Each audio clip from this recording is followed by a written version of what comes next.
Hello and welcome to the West Side Cities Council Government Board meeting. It is Thursday, February 13th, 2025, here in the city of Beverly Hills. Due to a vacancy of both the chair and the vice chair, and with the secretary unavailable today, I will be chairing this meeting in accordance with our rotation process as the chair's alternate.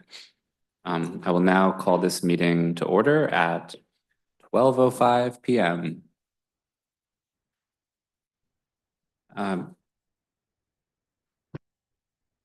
To start things off, we'll just proceed with a round of introductions and welcoming our new COG board members and identifying today's voting members. So we'll start at the table to the left of me. Josh Kirpies, City of Santa Monica, staff member and not a voting member. Lana Negretti, Mayor of Santa Monica, voting member. Alternate voting member. Natalia Zernitskaya, Santa Monica City Council member, not voting member. And Dan Hall, council member, City of Santa Monica, not a voting member. Jason Klieger, I'm the Chief Planning Officer for the Santa Monica Department of Transportation, no vote. Jeff Kiernan with the League of California Cities, non-voting member. Eric Rodriguez with SCAG, non-voting member. Sorry about that volume. Nick Fox, well, there it is, yep. Nick Fox with Metro Local Government Relations, not a voting member. Fanny Pan, Metro Planning, mainly on the grants management oversight, non-voting. Austin Sear, alternate for Supervisor Lindsay Horvath, voting member. John Mirish, City Council, Beverly Hills, alternate, but voting today. Chelsea Byers, Mayor of City of West Hollywood, voting member. John Erickson, council member, City of West Hollywood, non-voting member, but happy participant. Yeah. Good afternoon, Yasmin Amani McMorrin, voting member, Culver City. Hi, everyone. This is Diana Chain, Chief Transportation Officer with City of Culver City. Hello, Ryan Hund with City of Culver City. Hello, this is Riley O'Brien, analyst with the West Side Cities COG. Winnie Fromm, Project Director with the West Side Cities COG. Lauren Langer, Counsel for the COG. Cecilia Solano, Executive Director of the COG. So a special welcome to Chelsea and Yasmin as new voting members of the West Side COG. And I guess we have a number of people online who should also introduce themselves. Starting, I don't know where. Maybe Councilmember Nazarian? Yes, hi. I'm Vice Mayor Nazarian. I'm so sorry I can't be there with you all, but welcome to the City of Beverly Hills. We're delighted to have you. Councilmember Meister? Hi, Lauren Meister, City of West Hollywood. Here as a guest.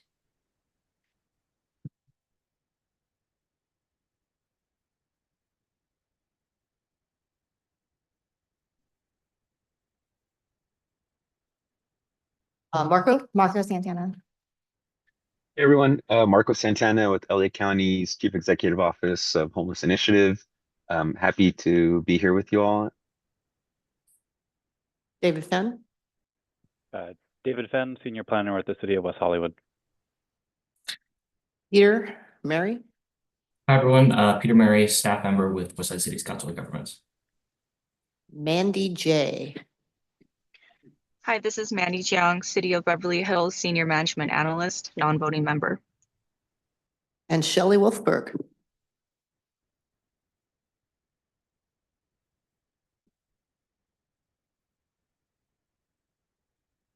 All right.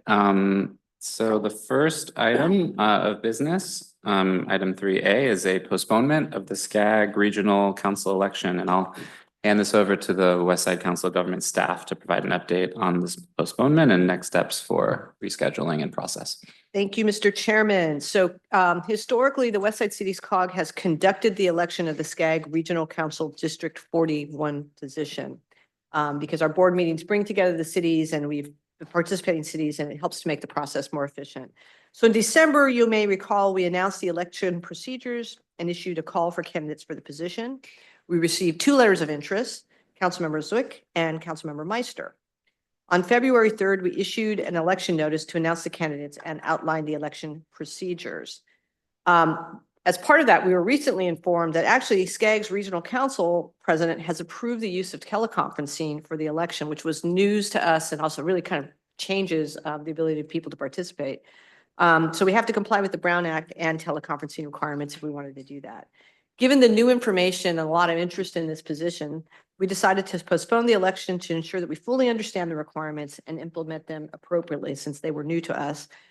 Considering the challenges of scheduling another meeting of the West Side COG, we decided, or we recommend, that we turn this over to our friends at SCAG to administer and conduct the election via teleconference in compliance with the Brown Act and their own internal requirements for the election. Our staff will work with your cities and SCAG to coordinate the election. According to SCAG, and Eric, if you want to comment on it, we have to elect the representative no later than April 3rd to ensure that we have a new representative in place before the General Assembly for SCAG in May. Eric, do you want to comment at all? Yeah, again, Eric Rodriguez with SCAG.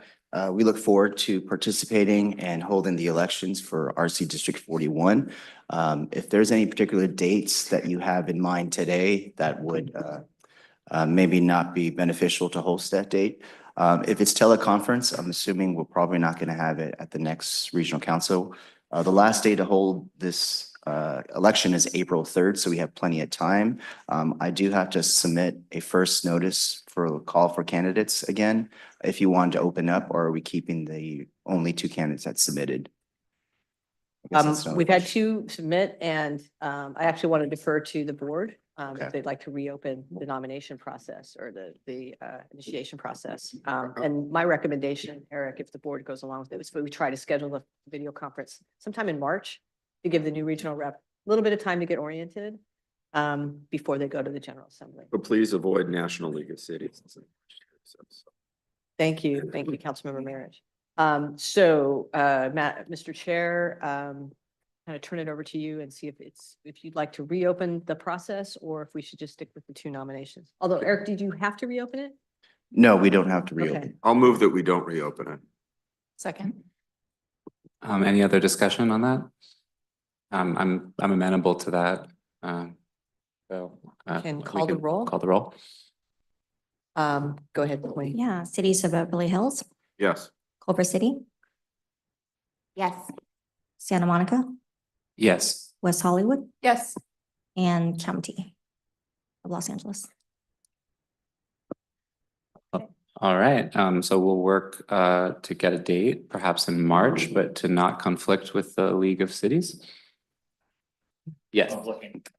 Yes. March 10th to 12th. Jeff, March 10th to 12th.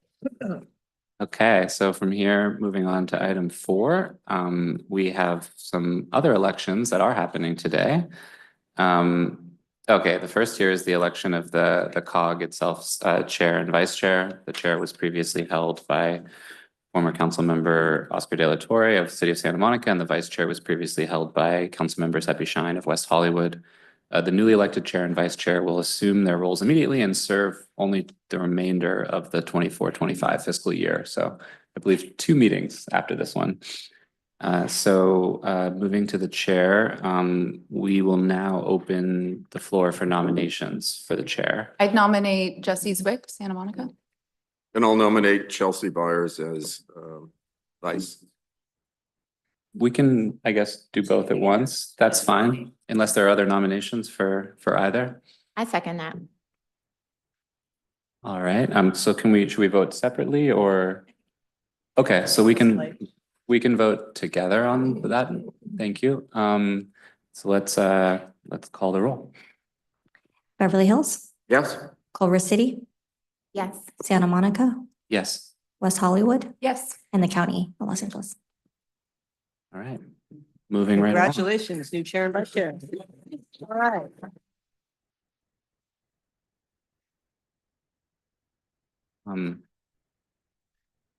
just will say that I've enjoyed serving on this body as an alternate. I'm excited to continue my work with all of you and do some great things as a region. I don't have anything prepared beyond that. I don't know if you want to say anything, Chelsea.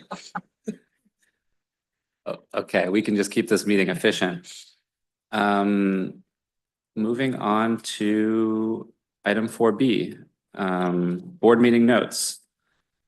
The next action item is to approve the December 12th board meeting notes. Do we have a motion to approve? So moved, Chair. Do we have a second? Second. All right, moved by Chelsea Byers and approved by Yasmin Imani McMorrin of Culver City. Can we do a roll call vote? Beverly Hills, Culver City, Yes. Santa Monica, Yes. West Hollywood, Yes. and the County of Los Angeles. All right.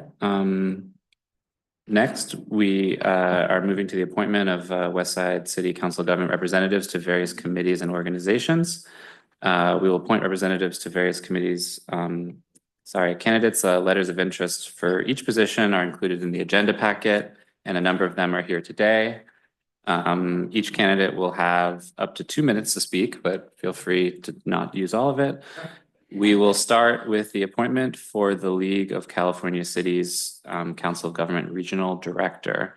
And we have 2 candidates for this position. Vice Mayor Sharona Nazarian of the City of Beverly Hills. I believe she's online and can speak now.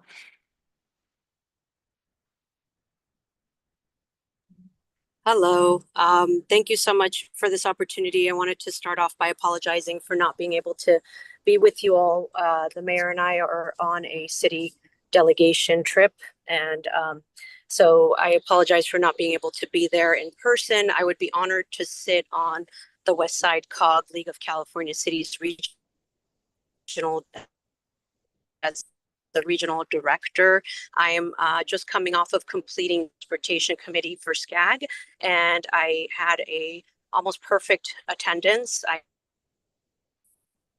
And I think it's extremely important that we all be able to work together. I plan on April 1st to serve as the representative for WSCCOG, and this is a very important bridge, I feel, that serves all of our cities, and we need to have representatives who will be willing to work together and to be able to work with our elected representatives and stand for the issues that are important to all of our cities as a bridge. And I recently went to Sacramento. I have a strong working relationship with our various assembly members, as well as our various representatives at the state level. And I think that's really important for them to be able to understand and really get a glimpse of what is important for all of us at the local level. So I hope that you will consider that, and I would be honored to be able to be a representative for this committee. Thank you so much. And I'm sorry, I just wanted to also thank my fellow colleague who is also running, and wish them the best of luck. Thank you. Thank you. The other candidate for the position is Councilmember Natalia Zernitskaya of the City of Santa Monica. Councilmember Zernitskaya, you have 2 minutes. I'll try to be brief. Hi, my name is Natalia Zernitskaya. I may be new on the council, but I'm not new to civil service. I've been part of the Santa Monica community for over a decade. During that time, I've served on various nonprofit boards. I've served in various positions for city appointed boards. And a couple of the things that I'm really passionate about are affordable housing, mobility, transportation, safe streets, safe neighborhoods, and civil discourse. I really respect and appreciate that Vice Mayor Nazarian noted that it's really important to have strong working relationships. And I appreciate and am very excited to engage in civil discourse about how we move our region forward. So I also wish you the best of luck, and thank you all very much. All right, with that, we will now proceed with each member agency to cast their vote for the candidate. starting with Beverly Hills. We say the person or the city? That's a good question. Okay, Person. because I know like when we vote for SCAG and others, we say the city. Sharona Nazari. We go, Culver City. Culver City. Thank you. Councilmember Natalia Zernitskaya. Okay, next up would be Santa Monica. Santa Monica, will vote for, Councilmember Natalia Zernitskaya. West Hollywood. Councilmember Natalia Zernitskaya. County of Los Angeles.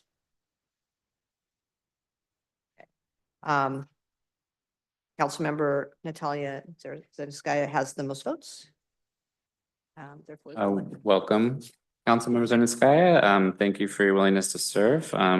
You've been appointed to the League of California Cities COG Regional Director position. Moving right along, or should we? Yeah, moving right along. Santa Monica Bay Restoration Committee. We have two candidates for this position. I'll say them both this time. Councilmember Dan Hall of the City of Santa Monica and Mayor John Erickson of the City of West Hollywood. Each candidate will have 2 minutes to speak. Councilmember Dan Hall, you are first on my list. Thank you, Chair. Good afternoon, everyone. My name is Dan Hall. I am an Army veteran. I'm a longtime sustainability advocate. Previously, for my day job, I worked on fleet electrification, and I am a new city council member for the City of Santa Monica as of November. And before City Council, I served as chair of the Santa Monica Pier Corporation Board of Directors, where I helped secure and lead the process for the lease renewal of the Heal the Bay Aquarium, and also received reports and advised on the breakwater restoration project. I believe it's really important that the City of Santa Monica retains its seat of an elected official representing our city on the commission, given our community's deep involvement in the Phase 3 Dunes project for the Santa Monica Beach, protection of our watersheds, and given the length of the beach along the Santa Monica Bay. I certainly want to thank John for his interest. I know he's a great advocate for the environment and a good friend of mine, so thank you for your willingness to serve as well, and good luck. But on behalf of the residents of Santa Monica and our city, I'd be honored to have your support in this election. Thank you. Thank you. Mayor John Erickson. Council member, we don't need that drama. I acquiesce to the power of the mayor to the right. Bow down. Thank you very much. Thank you very much, Chair. And thank you to my colleague, Councilmember Dan Hall, who I love and support. He's a great ally and advocate. So whoever you get here is going to be great. I've served as the alternate for former Councilmember Phil Brock for a number of years on this commission. Reading their agenda packets. He dutifully always attended the meetings, so that was nice. Considering their next meeting's in Calabasas. However, the information has always been, you know, what happens in Santa Monica happens across our region with our water, as we've seen from everything in the environment. So would love to continue on as the actual member and continue the service, and also making sure that the ethics training I took over Christmas is not in vain for that. But specifically, the work that is being done here is critical, and for the environment, for our cities, for how we are looking at restoring our coasts, our bays, as we move forward into a reconstruction phase for the future. So would love to continue serving as the official member. I'm also the member for the City of West Hollywood that represents it as well in a non-voting faction as well. Thank you so much. I have a question. Yes. John, you mentioned that you were the alternate. We're voting now on the member. Do we also vote on an alternate? How does the alternate get designated? If not, I would, you know, whoever gets it, the other person should be the alternate, would be my suggestion, but I don't know how we decided that. It's up to. It is up to the delegate to select their alternate. The delegate selects Yeah. we don't get to pick that. Okay, thank you. Sounds like they might both be amenable to that. Yes, I think. Dan and I have had pre-talks. So. We are both amenable to that. But since neither of you constitute a quorum, it's not a problem. Yeah, that's right.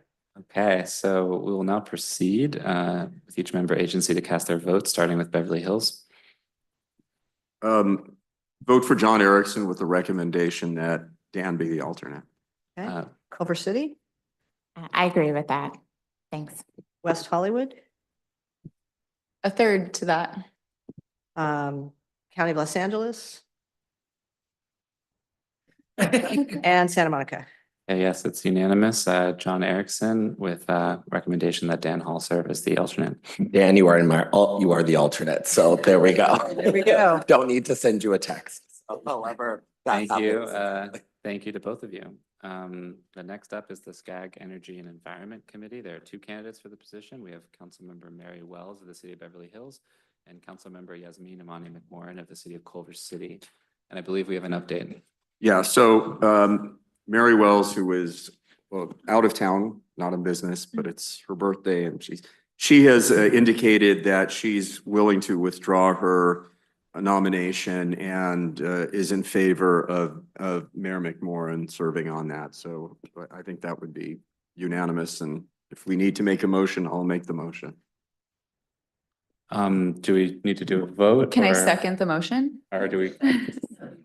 I will do that and we'll do a vote, I guess, just to make it official here.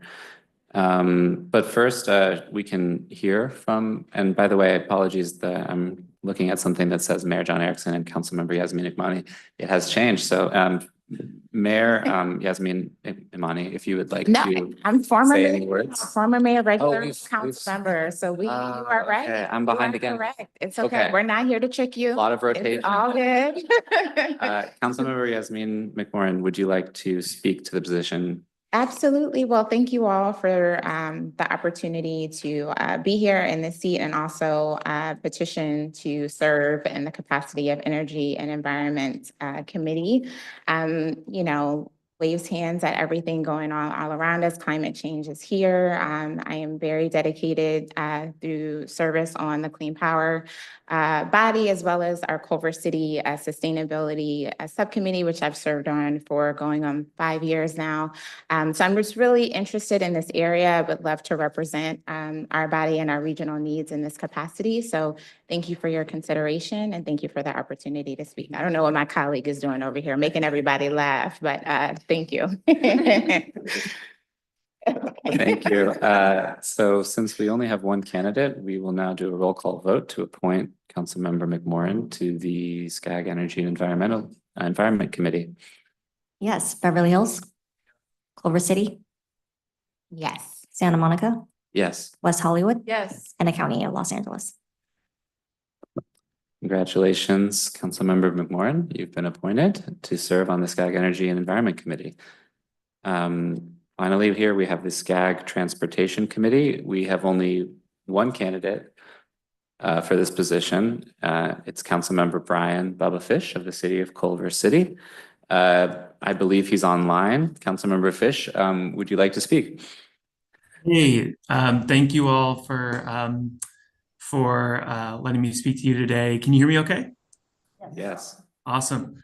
Well, good afternoon, Westside City's COG. My name is Bubba, and I'm a newly elected member of the Culver City Council. Today, I'd be honored to have your support to be your representative on the SCAG Transportation Committee. I know I'm running unopposed, but I wanted to make sure y'all knew you weren't just getting the dregs here. So please excuse me for not being there in person. I'm at a transportation committee meeting for Supervisor Hahn, the chair of Metro Board of Directors. So I'm here in Metro HQ. I've devoted my career to safe streets and expanding mobility across the LA region, currently working exclusively on Metro issues for Supervisor Hahn's office. Previously to that, I worked in government affairs at the LA Department of Transportation, where I worked with city council and agency leaders to shepherd safe streets initiatives, transit projects, through a lot of tight city bureaucracy.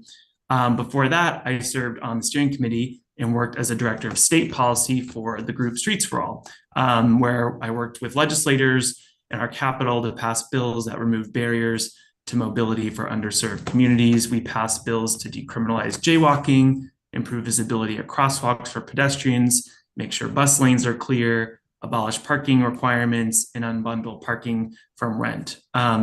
So our Metro Rail is growing really fast, faster than anywhere else in the country.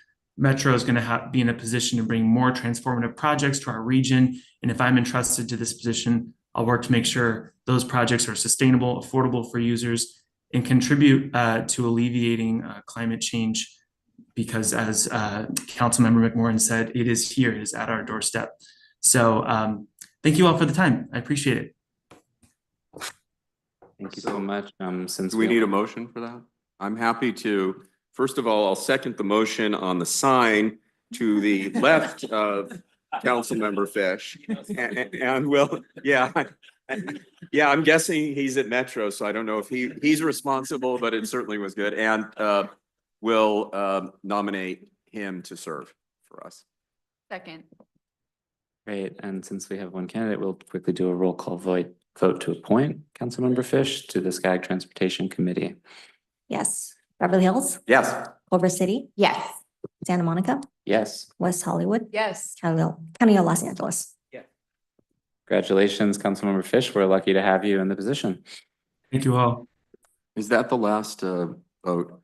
Okay, if I may, I have a moment. I just wanted to say, and I know we've discussed this in the past when I've been on and served at the past, is that I'll note that with all the positions now, Beverly Hills is not represented. And I know in the past, we've always said we'd like to, unless there's no interest, we'd like to ensure that each of the cities have the opportunity to serve something.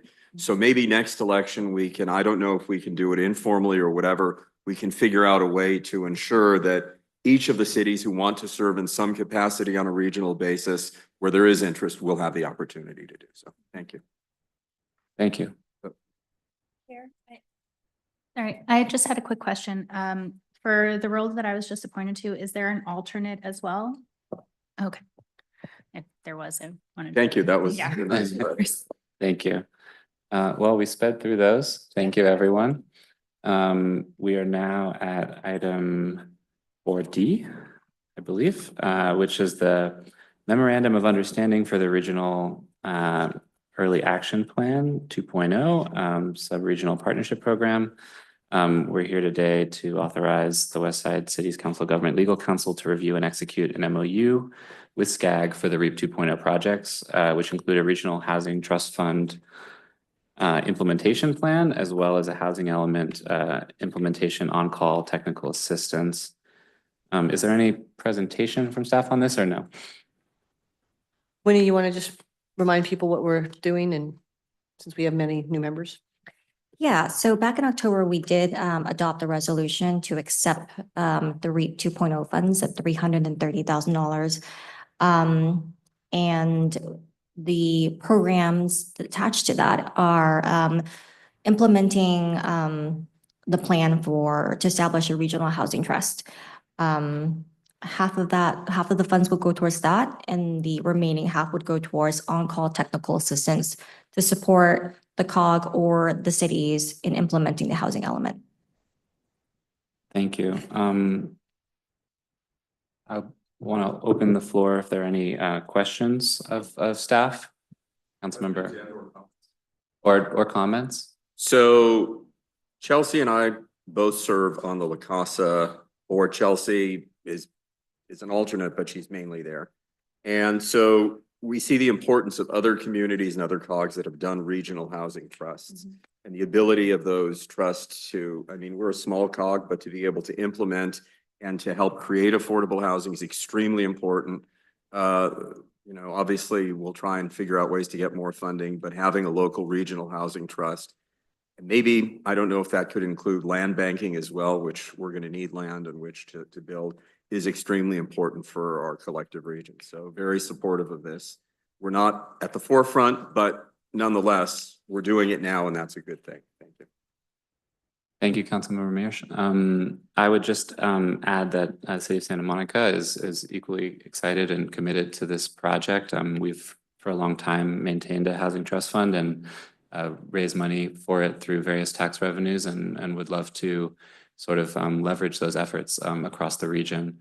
In fact, I'm so enthusiastic about this that I would want to entertain an idea from my colleagues as to whether or not we want to approve this MOU today, but potentially, depending on the usefulness that you guys feel the second half of this is related to the on-call technical assistance, that we potentially hold off on executing that portion to see whether or not those funds might be also best utilized towards the Regional Housing Trust Fund.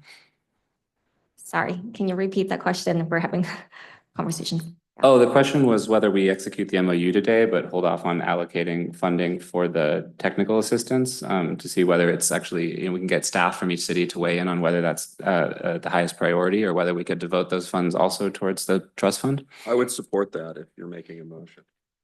I would then, yes. And I'll second it. I was going to ask a question specifically about what type of technical assistance the cities are looking for to get to the very same point. So I appreciate just the acceleration to the goal and would also be supportive of holding off on that piece of it. Sorry, just to interject, Eric, would you know if that's okay if we were to reallocate our funds?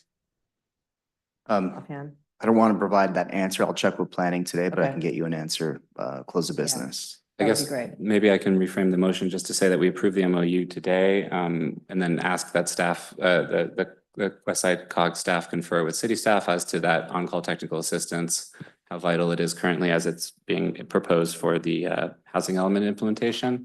And if not, propose making an adjustment to reallocate those funds. Right. Yeah. Yeah, we'll work with SCAG. If we can move the And- money over, that'd be great. We'll work with the legal counsel who will be reviewing the MOU to reflect that. Thank you so much. So I guess I made that motion. Okay. Thank you. And now can we have a roll call vote? Yes, Beverly Hills. Culver City. Yes. Santa Monica. Yes, West Hollywood. Yes. And the County of Los Angeles. thank you. Moving on to item 4E, 2028 West Side Sub-Regional Bus Infrastructure Network. This is very exciting. This is an action to discuss and improve the programming of our sub-regional equity funds and the work for the sub-regional bus infrastructure network. I will now hand it over to SCAG staff for a presentation.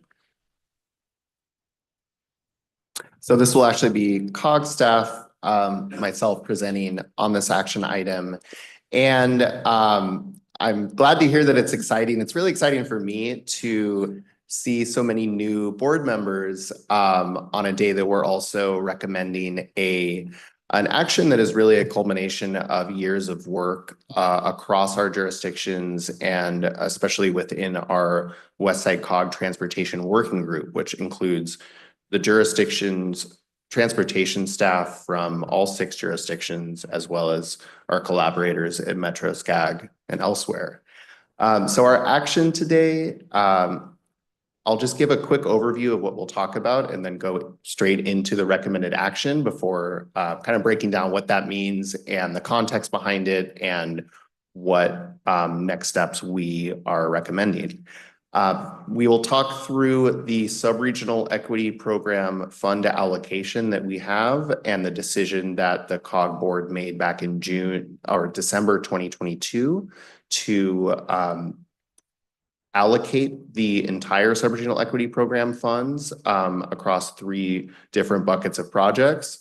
We will then talk a bit about the short-term or near-term SEP funds that were made available in part due to federal funding and that we have now roughly $6.7 million through 2028.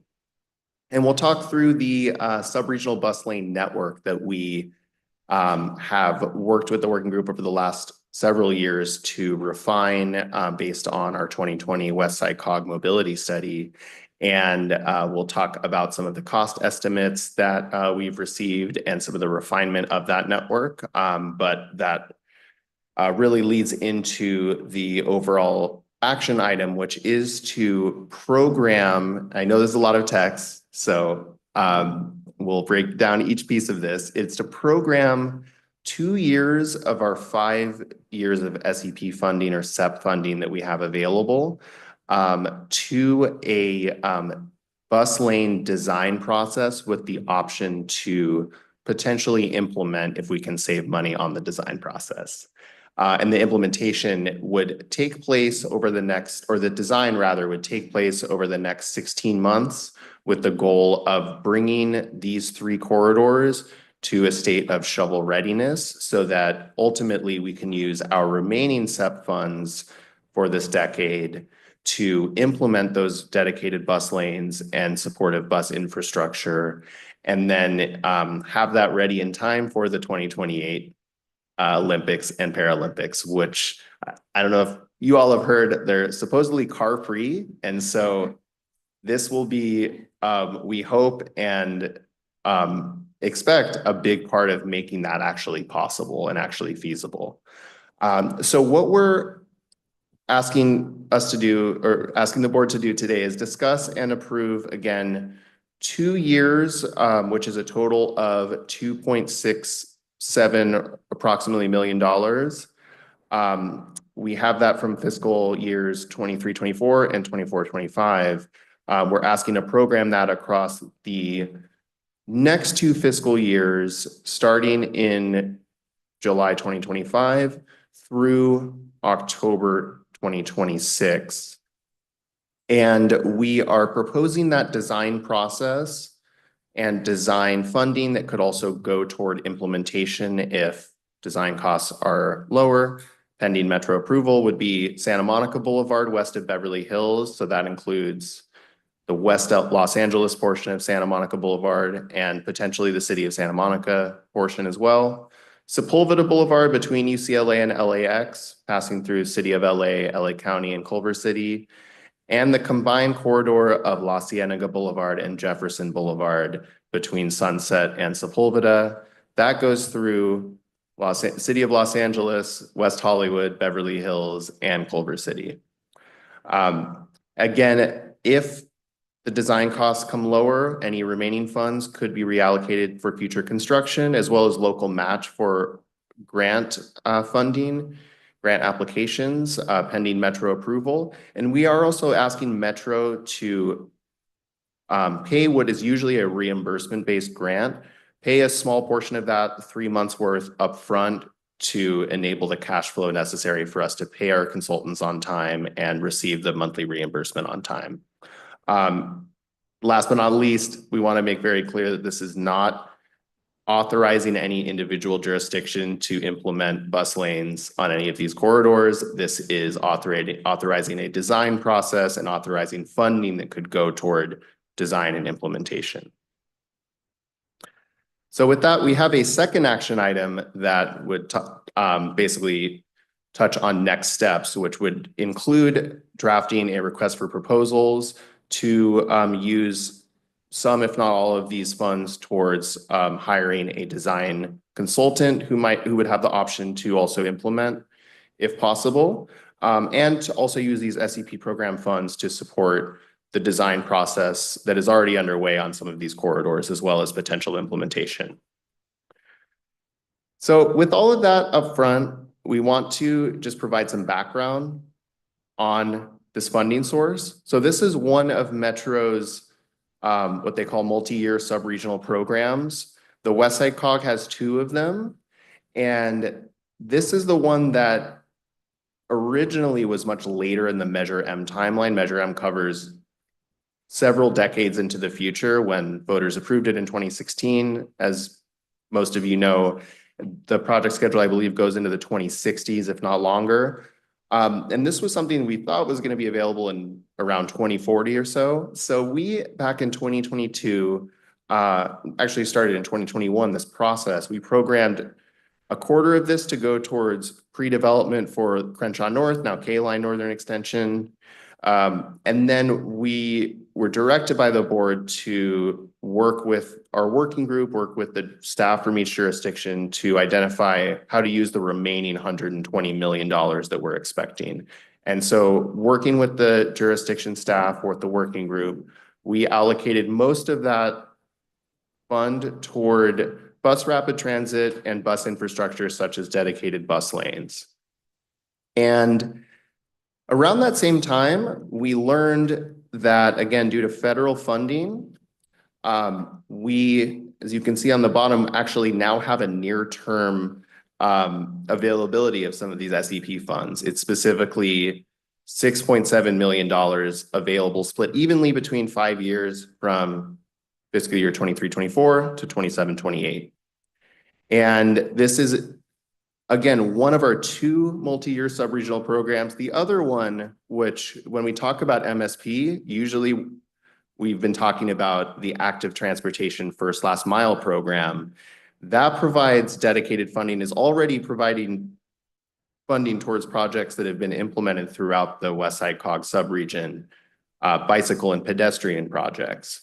So when deciding how to allocate this SEP program funding, which was much more flexible, the working group recommended and ultimately the board agreed that prioritizing public transit infrastructure made more sense for that funding source.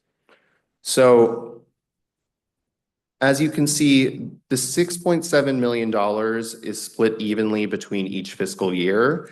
And the first 2 years there in bold are what we are recommending programming towards bus infrastructure design services. And the goal of that is to ultimately use the remaining 3 years of SEP funds plus additional funds from Metro and from other grants that could come from the state to ensure that we can have at least one of these corridors, but ideally all of the corridors shovel ready and ultimately implemented in time for the 2028 games. And just to give you a sense of why we're looking at these particular corridors, the 2020 West Side COG mobility study included several bus lanes, I believe around 10 across the subregion. And part of that is because while we have a very rapidly expanding rail system on the west side, as Councilmember Fish mentioned, it's still not enough to, enable a car-free lifestyle for many people. And it's certainly not enough to enable a car-free 2028 games. So this was our, Metro rail system a couple of years ago. It's still pretty close to this now. I don't know if anyone's taken the shuttle connection from the Crenshaw LAX line to LAX, but that's obviously still under construction. And even by 2028, we're going to have the D line, the purple line, which is a huge benefit, huge project, as I believe all of you know. It's a lot of east-west connectivity, though. We built the Expo line, we're building the purple line, E line or D line, to use Metro's new terms. There's not a lot of ways to go north and south still using high-quality public transit. We're still relying on the local buses. They get stuck in traffic. They serve a lot of people, a lot of workers, a lot of residents, but they still get stuck in traffic. And Metro is expecting, I think, twice as many people to be on transit than there are now during the 2028 games. So we need a way to move those people efficiently, move all of us efficiently during that time. And again, our sub-regional plans, they've identified almost a dozen bus lane corridors that could help make those connections.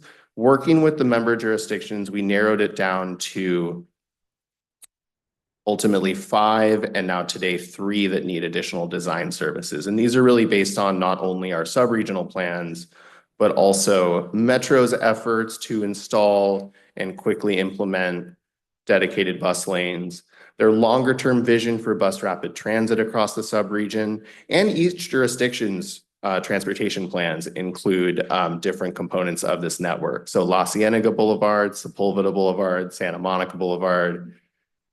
These are part of jurisdictional plans in each of our member jurisdictions, or many of our member jurisdictions.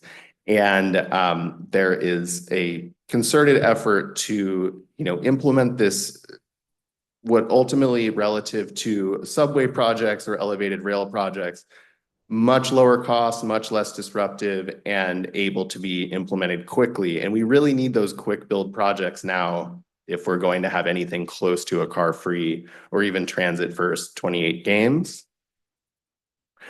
So last summer, those of you who were here saw that we narrowed this network down as far as near-term implementation to 5 corridors.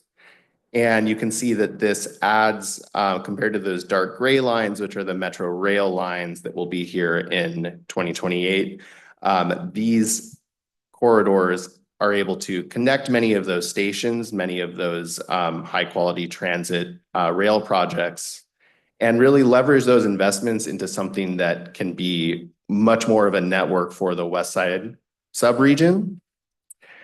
And this network covers all of our member jurisdictions. And you can see here that A lot of it is within the city of LA, and a lot of those segments, in fact, all of them are part of the city of LA's Mobility Plan 2035, which the voters last year reinforced with Measure HLA, and requires the city now to implement bus lanes on most of these segments, if not all of these segments. But ultimately, we see this as a sub-regional vision, a way that, rather than doing this piecemeal one block at a time, to actually pull our resources together and build this bus lane network would go a long way to improving some of those ongoing mobility challenges that we've had. We've also learned, you can see in orange, there are certain segments owned by Caltrans. There's also one segment or one corridor that's entirely within the city of LA. So Caltrans has been working on Lincoln Boulevard bus lanes. They are actually going out to bid on construction for a portion of that project. So based on those efforts, based on the fact that most of Santa Monica's portion of Lincoln Boulevard already has bus lanes, we're recommending that we use these design resources now toward the other corridors. There's a similar rationale for removing Venice Boulevard from the design process because it's entirely within the city of Los Angeles. We want to really focus on those three multi-jurisdictional corridors that could be implemented by our member jurisdictions themselves. And those are on this list 2, 3, and 4 on this map: Santa Monica Boulevard, La Cienega Boulevard, Jefferson Boulevard, and Sepulveda Boulevard. And with all of that in mind, we have additional context. What we want to, again, reiterate is that we have a very clear next step here, which is to not only program these funds, but then release an RFP and work with our member jurisdictions to finalize the scope of work for this sub-regional project to ensure that we are able to get this design process started as quickly as possible while also building upon rather than replicating the work that's already being done by jurisdictions such as Culver City, which has already actually started design of Sepulveda Boulevard. And so that brings us to our second recommended action, drafting the request for proposals and using those funds to also assist member jurisdictions directly if warranted based on their ongoing efforts. And just to jump ahead to next steps here, this is all in your packet, so I won't dwell on spend too much time on those, but just in terms of next steps, we are aiming to come back in April with a draft request for proposals at the same time that Metro is conducting, and I believe they'll actually need until May to approve the request, but we would release the RFP. We expect Metro to approve our request, and then after that, we would close the RFP, select a consultant, and come back in June with that recommended consultant selection so that we could start this design contract in July. So it is an aggressive timeline, but we think it's warranted given the needs of the sub-region and the limited time before the 2028 games. And with that, I'm happy to answer any questions. Our report. Thank you. Do we have any questions, staff, on this item? Councilmember Mears. Thank you. So I appreciate the Olympics, but to me, that's 2 weeks. And this really should be focused on our communities, especially since those of us who can remember the experience of the last Olympics, a lot of people left town and it was just guests. So if there's anything here that's specifically designed for the Olympics that's not going to serve directly our communities before and after, I'd ask that we solely focus on providing the best transportation for our communities without regard to the Olympics. That's 2 weeks. Whatever happens, happens there. And that we not spend any money and any of the valuable resources looking at that. We need to look at the larger picture. That's my really only point. Obviously, in designing transit systems where people are going in all directions, it is important to have north to south movement, as convenient as it will be for any of us in here, like in Beverly Hills, to take the Purple Line or whatever it's called, if we want to go downtown, to SCAG meetings, for example. I mean, I guess that's a larger picture, and I know that they're going to be working on north to south. Probably should have been thought of when we were designing the system. Buses are better than nothing, but heavy rail, obviously, and light rail would have been the best. And so anyway, going back to my original point, let's please just focus on what's good for our communities. The Olympics are a gimmick, I think, and let's not waste money on that. Thank you. Cecilia, did you? Yeah, just Councilmember Marish, I appreciate that perspective. I agree with you, and we often use it as an excuse to do what we want to do anyway, to try to get the attention of Metro Board, of others that are excited about the shiny object of those two stirring weeks that we hope will accomplish in 2028. So these are all really good improvements to do anyway. It's filling a gap, as you noted, the north-south gap that just is not going to happen for a long time if we're waiting for rail. So there's nothing in this proposal that is really just is about serving the Olympics or the games. It's about serving the sub-region and using the games as a pretext to accelerate. Is first last mile sort of a separate issue? Because from my perspective, when we're getting subway stations here, and we haven't thought about that, and our city has, but again, technology is changing, and a lot of people here, I'm sure, have seen the Waymos around, and how perhaps can that technology be integrated into public transportation to allow people to not to have to go on fixed routes, but perhaps to have public transportation that's on demand, point to point, and data driven. So I just wanted to chime in from my city's perspective. We are only named in the La Cienega Jefferson Boulevard, but I was thrilled to see that because accelerating my city's ability to connect to the Purple Line, D line that's coming through will long-term be beneficial. So we're thrilled about this plan, really excited. I wanted to ask and just sort of see what the COG's recommendation was on how cities can start to align MOU timing with bus lane enforcement technology. I know the city's ability to do that is based on our ability to sign those MOUs, and that takes some time as we're learning in West Hollywood with the narrow La Brea corridor stretch that we have. So if you could maybe come back with some advice on how cities can start to parallel process that work so we can accelerate the implementation of this long-term, that'd be fabulous. Thank you. Can guests ask questions? I'm sorry. You can ask. Yes. Thank you, Madam Mayor, for your benevolence in my lack of knowledge of the COG. So I was in Paris representing the city when we were there for the Olympics, which feels like 5 years ago. And they had obviously a robust public transportation system, and I was able to be with our incredible supervisor as we kind of took all those systems and toured them and looked at them. My understanding, though, is that the County of Los Angeles doesn't have the number of buses that they need, especially to be 100% green, right? So what's the procurement process looking like that now?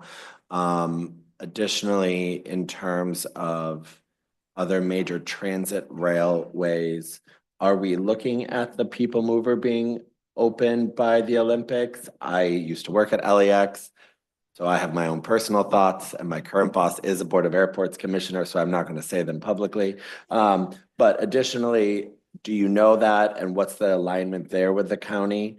And then, yeah, I don't think you have enough buses, and that's where I'm getting at. So I just want to make sure if you have buses, you're actually able to do it.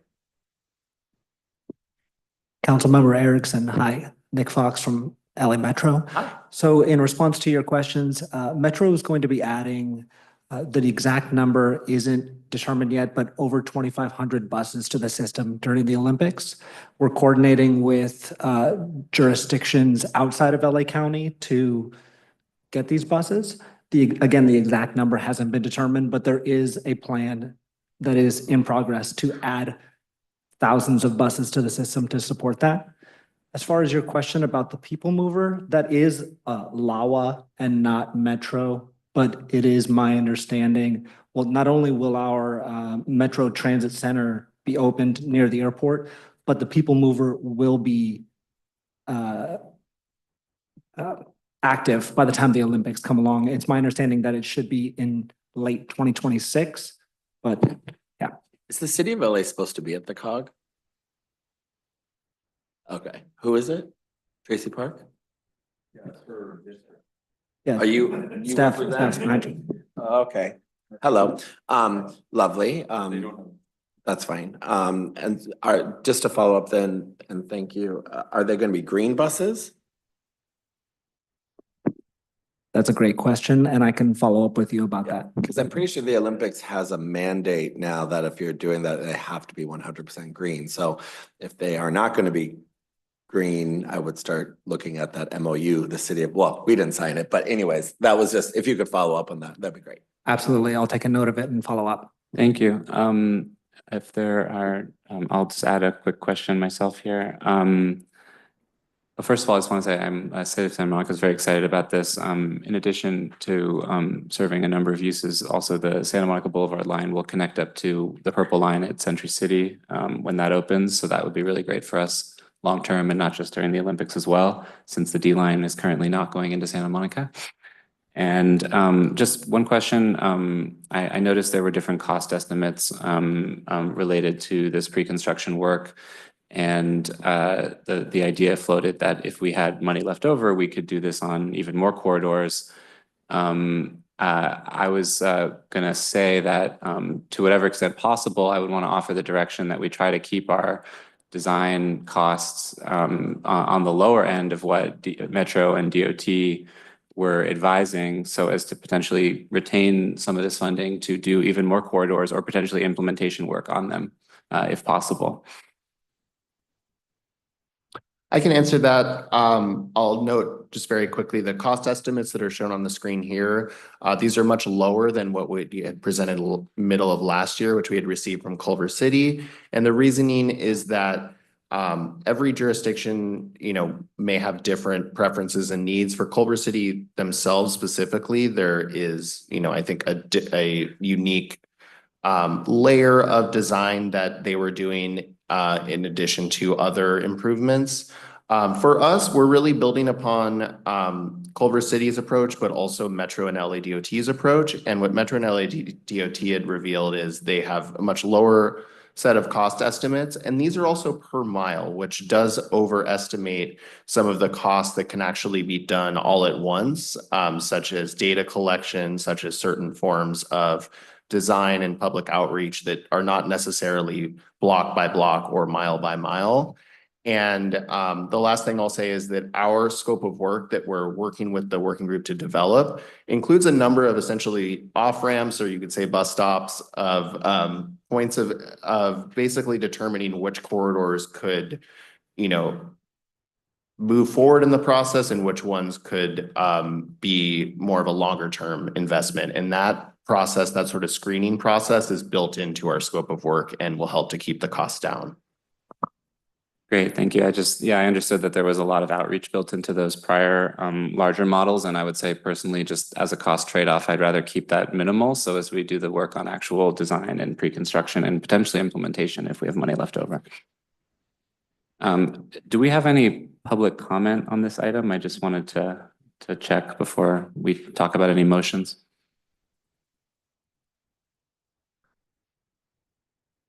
I have not seen anything online. I checked my email. I have not received any. David Finn. Yeah. I don't have any comments. Okay, thank you. Well, with that being said then, Chair, if I may. Chair Zwick, if I may. Hey, just really quick, just from experience in Culver City, when we implemented our lanes, there was a lot of public engagement, a lot of feedback. And while I'm very pro making sure that our communities are connected, and I do think it's a good idea to be prepared for the Olympics, and also ensure that the investments that we are making will serve our communities moving forward. And I believe that this does that.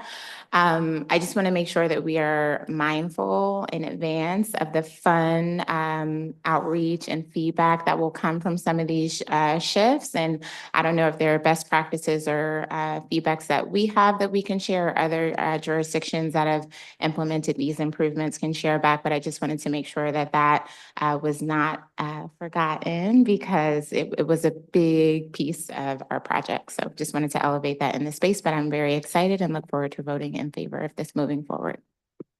Great. And with that, do we have a motion to approve the two items underneath? So moved. Second.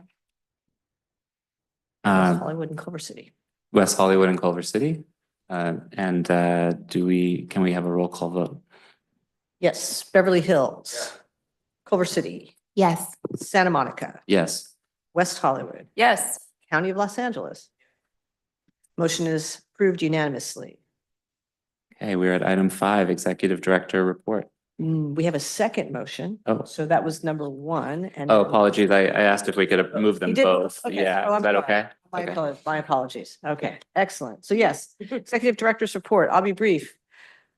Please get in your Form 700. There might be an extension, but why wait? Come on now. Okay, that's it. That concludes my report. On to Measure A. Item 6. All right. Moving right along to catch us up here, Measure A, draft formula recommendations for Local Solutions Fund. I'll hand this over to Westside City Council government staff for updates. I am actually going to turn it over to Marco Santana to give this very brief update. Hey everyone, how's it going? Marco Santana. Thanks for turning it over. If I can share a screen. I pulled up the draft funding recommendations, the methodologies that we have, and I can do a quick timeline. I will try to be brief, but not as brief as the executive director was just now. So you all should see here on screen, there we go, I think. We have a list of different methodologies that we came up with. As you all know, Measure A was passed back in November, bumping Measure H off essentially and turning it from a 1/4 cent sales tax to a 1/2 cent sales tax. We have different allocations that will be going out. Some of it going to La Casa, about 40%, and the rest of it going to just general homeless services. There is a cutout for the local solution funds, which the Westside Cities COG currently receives. And part of our task from the Board of Supervisors was to determine a methodology of what will be used to fund the COG and the cities, all 88 cities in the future. And so here's a quick breakdown. I won't spend too much time on this because I have a couple of links I can share. But some of the ideas that came about were utilizing a multi-year average of the pit count, the point in time count, utilizing a 1-year pit count, a combination of both a multi-year pit count at 90%, and I'll actually go down so you can see some of that here. A multi-year pit count at 90% plus a 10% incentive, which is being worked with the homeless initiative team and the Board of Supervisors. And then a few other scenarios, as you could see, is using a proxy for deep family impoverishment, given that we were trying to collect homeless student and homeless family data, but that's not readily available by city in LA County. So we used a proxy again of deep family impoverishment by city. And then the last two is utilizing the very low income RENA goals per region and for the county as a 10% metric. And the last scenario being both a combination of scenario 5 and scenario 4. And so as mentioned, I'll drop a couple of links in the chat. We actually have a very informative video that was done on this there's 2 separate ones. One on how we selected the different methodologies and what went into selecting those.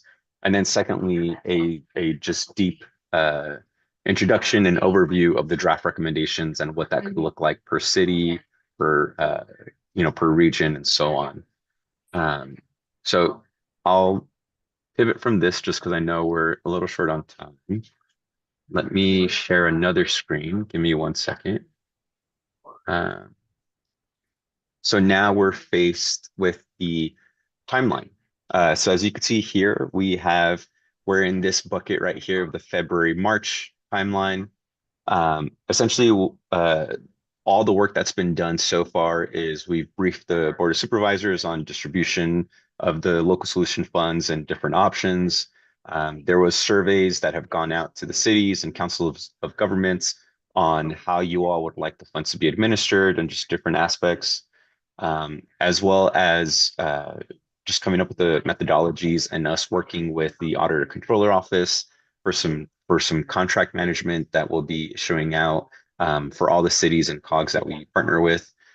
We're left with a couple key dates. So today, actually, we have a homeless board deputy meeting. Let me stop sharing. I don't know if the screen is still sharing, but let me. Can you all see? Sorry, I can't see which screen is sharing right now, but Marco, we're seeing the Measure A LSF implementation process milestones, next steps. That's what we're seeing. perfect. Okay, that's fine. I can leave it there for now. That's the last document. But as I was mentioning, there is a homeless deputy meeting today that will be going over the draft funding recommendations and the different methodologies. You're both able to come in person. It's actually at 2 o'clock, so it might be a little bit of a schlep for some of you. And in addition to that, we also have a virtual option where you're able to call in. You can voice public comment for one of the methodologies, or if there's another one that the COG is specifically looking at. And then in addition, tomorrow we have an ECRA meeting, the Executive Committee on Regional Homeless Alignment. We welcome all of you to be present there as well. That's your ability to voice how you want to see Measure A funds distributed in your region and in your city. So we welcome all of that. I'll drop a couple of those links in the chat. But that is essentially the quick version of Measure A and the Local Solution Fund distributions. And then I can't seem to stop screen sharing. So if I can ask the COG staff to Yeah. Thanks, Marco. And from the COG staff, we will be reaching out to your city staff and city managers to discuss all the details with the formulas. It's a lot, and we're still evaluating our options, and we will provide feedback. In terms of the local solutions funds for the COGS allocation, we will be coming back to the board to approve the programming and potential allocations within the cities. So that's in the pipeline. And we do have a public comment on this item. All right, let's hear it now. Yeah, so I received this comment over email, but I see Chris Baca, who sent the email, is actually attending the meeting. I'm going to allow you to talk now for 1 minute, if possible. Okay, this is Chris Baca. I'm the Executive Director of Meals on Wheels West in Santa Monica. And this is not so much about the item on, but the general meeting that's going on for how to allocate funds from Measure A. And Santa Monica and Venice have been hotspots for homelessness for more than a decade. 26% of our clients are formerly unhoused people. We know the formerly unhoused people and work with them every day to keep them from relapsing into homelessness and providing meals, wellness checks, socialization, and additional social service resources. The other 74% of our clients are older adults, people living with disabilities, veterans, and other vulnerable homebound people. 86% of our clients are seniors.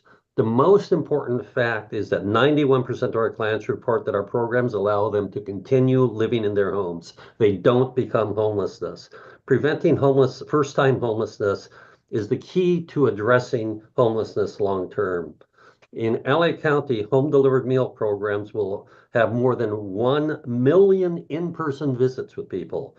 Those visits in our programs have eyes and ears on seniors and other clients. We intervene early, preventing first-time homelessness, and prevent formerly unhoused people from relapsing into homelessness. Prevention is really the key, I think, and it needs to be addressed in the future. Thank you so much. Thank you, Chris. And thank you for the great work you do in our community and around the region. It seems like we don't have a formal vote to take on this item. Will there be, just so I understand, will there be an opportunity for the COG to weigh in on this, or are we sort of behind the ball when it comes to these different draft recommendations to actually formally voice our opinion? We still have time. Marco, when I had a conversation with One, I think we still have time to provide the feedback, and we'll collectively, I'll be engaging with your cities to collect that feedback. Okay, yeah. Thank you. Yeah, Winnie, real quick, if I can add, there still is time, and you should have received some sort of email about a week or two ago. I'd have to go back and check. But if there's any questions or anything, you can drop one of the links I dropped, which I hope the COG staff can send out in minutes. The one that takes you to the videos also has the link for the survey, which you're able to access. And I'll include my email, so in case there's just any questions, you all can definitely feel free to reach out. Thank you. I guess I meant whether the COG would ever take formal action to endorse one or the other. Yeah. What is the timeline for that, Marco? Because our next meeting isn't until April 10th. Yeah, so one of the timelines I think I might have just glossed over is one of the key dates I should say is, as you might have seen the timeline, there was different target dates. Our target date for contract execution is July 1st, and that means that a couple other things have to fall in place by then. One of that being the Board of Supervisors deciding on a methodology formula, whether it's one of the 6 that we provided or a completely different one. That vote is anticipated to take place March 25th. And so what I would recommend is either informally or cities respectively, feel free to come to, you can call in again to the deputies meeting, the ECRA meeting tomorrow. And so there will be another ECRA meeting in March as well. I'll get the exact date. But if the next meeting won't be until April, you all might miss the mark to voice yourselves collectively as a COG. Okay, it sounds like we can do it as cities or just as individual council members, either at the meeting today or in between that time. We are at 1:15. I want to make a few minutes nonetheless to allow us to go around the table to share current and local efforts and resources on wildfire recovery efforts.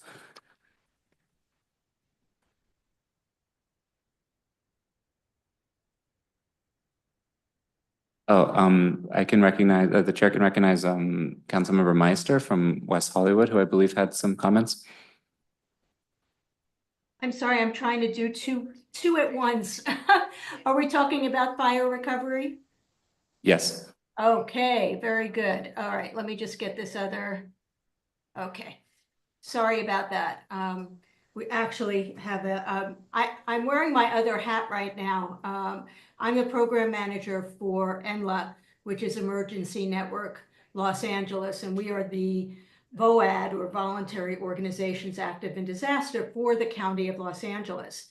So I just wanted to, make you all aware that, we are already, beginning, short-term recovery efforts. We had a few weeks ago what we called a recovery hub in the city of Pasadena. Kaiser Permanente hosted us at their headquarters, where we were able to provide financial assistance and food, air purifiers, cleanup kits, many different items, but financial assistance was the big one, spiritual and emotional care to whoever showed that were impacted by the fires.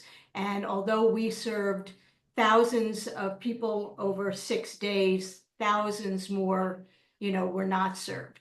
So this is going to be a very long road. In terms of recovery, we have our recovery arm is called LARCRO, which is Los Angeles Region Community Recovery Organization. They are, kicking in now as well. They have experience. That organization was formed after the Woolsey fire. So they have a lot of experience with fire victims and the types of needs that these victims will have. So I just wanted to put that out there. And thank you for allowing me a few minutes to speak. Thank you, Councilmember. Are there any other electeds here? Austin Sear. Thank you so much, Chair. Okay, so my aim here is to share a few updates that are both timely and relevant to this body. Happy to follow up on any broader inquiries or those seeking more detail, but for this item here, 4 fire-related but independently standing subjects that I think are noteworthy, especially to our constituents. First is our economic support efforts for small businesses and nonprofits, which we have our applications now open for the next 11 days. The second point will be very top-line points on debris removal. Third is price gouging legislation update. And finally, our Blue Ribbon Commission that was announced this morning. First, the small business and nonprofit funds, as well as our worker relief funds. These are financial support efforts that folks can apply for at laregionalfund.lacounty.gov. Seeking financial support both for small businesses, nonprofits, and workers impacted by these fires. The second update here on the debris removal, folks are opting in or opting out to phase 1 and or phase 2 of debris removal. Phase 1 is conducted through the EPA and phase 2 is led by our Army Corps of Engineers. Hopefully nobody here is directly impacted and seeking those services, but should you or know anybody who has questions about that, feel free to talk to me about that. Our office is also hosting town hall webinars every Tuesday and Wednesday for the next several weeks where folks can bring their live questions and get them answered directly by Army Corps of Engineer representatives, EPA, local electeds, public works, etc. It's been a great exercise. Third, the board approved a $50,000 civil penalty for price gouging in all of LA County. This was up from originally $10,000. And the final piece here that this morning announced was the Blue Ribbon Commission on Climate Action and Fire Safe Recovery. This is done in partnership with UCLA. The goal is to develop a comprehensive set of recommendations that will serve as a roadmap to ensure Los Angeles County's recovery efforts are designed to withstand the realities of a changing climate where wildfires, extreme heat, drought, and flooding are becoming more frequent and more severe. Though that committee will provide recommendations that will implement looking here in the next 3 months. Thank you. Thank you. Do any of the other member cities have an update, a brief one? All right, hearing none. Sorry, Councilmember, Metro has just a quick update. Thank you. Yeah.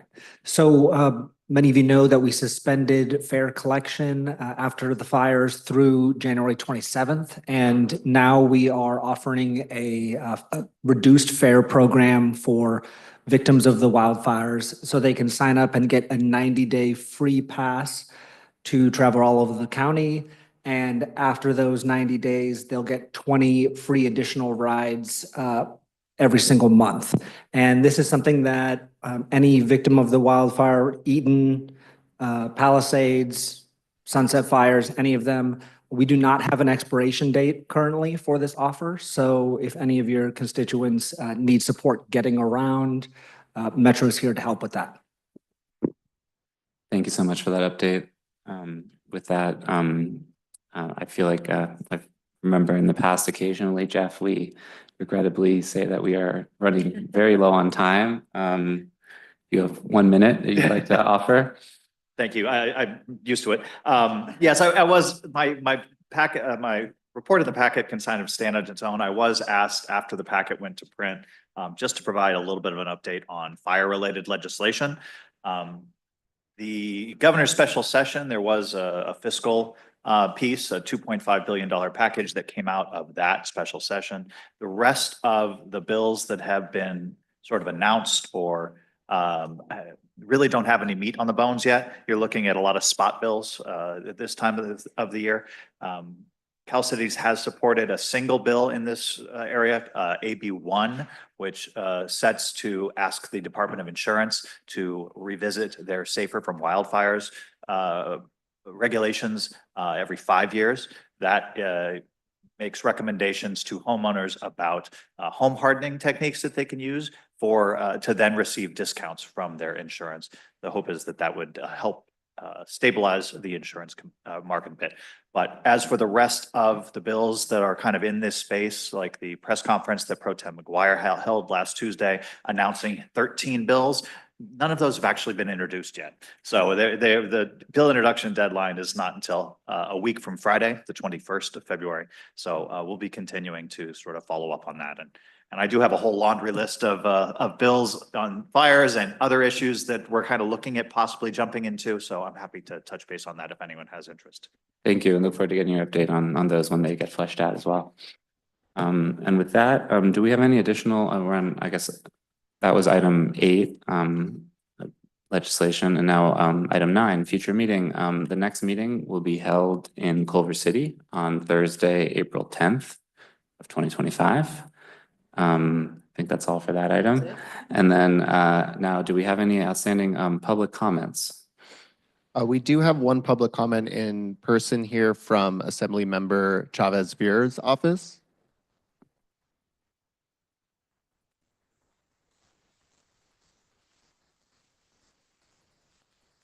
How about now? Oh, there we go. Honorable mayors, honorable council members, Sherwin Chamoyle, Senior Field Representative from the Office of Assemblymember Rick Chavez Burr. I'm here with my colleague Joshua Marin Mora.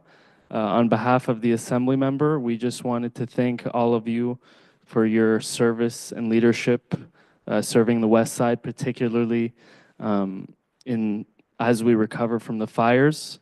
In terms of the current legislative cycle, the Assembly members released bills on electrification, as well as on preventing the spread of HIV and hepatitis. And he will be releasing his full bill package next Friday, and we look forward to working with you in the coming months. Thank you so much. Thank you. And with that, we can now adjourn this meeting at